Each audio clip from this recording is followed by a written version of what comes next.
বিভিন্ন অনুষ্ঠানের মাধ্যমে বিহারার শ্রী শ্রী রাধারমণ সেবাধামে শ্রী শ্রী রাধারমণ গোস্বামীর 109তম আবির্ভাব তিথি পালন করা হয়। এই উপলক্ষে সোমবার সন্ধ্যায় বর্ণাঢ্য শোভাযাত্রার মাধ্যমে মঙ্গলঘট স্থাপন করা হয়।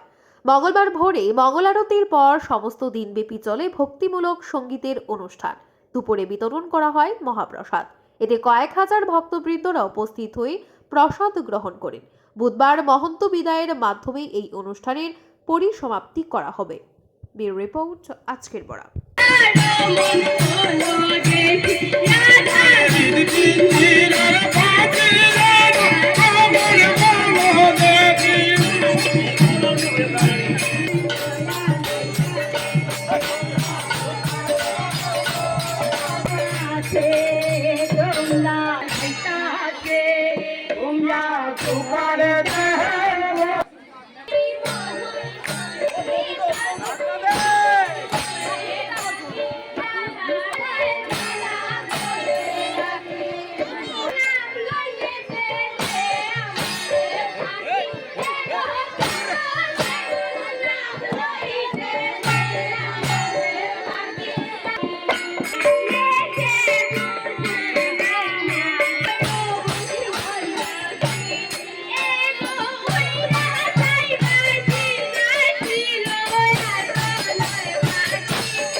আপনারা দেখছেন আজকের Barak, a house of Adrija digital media.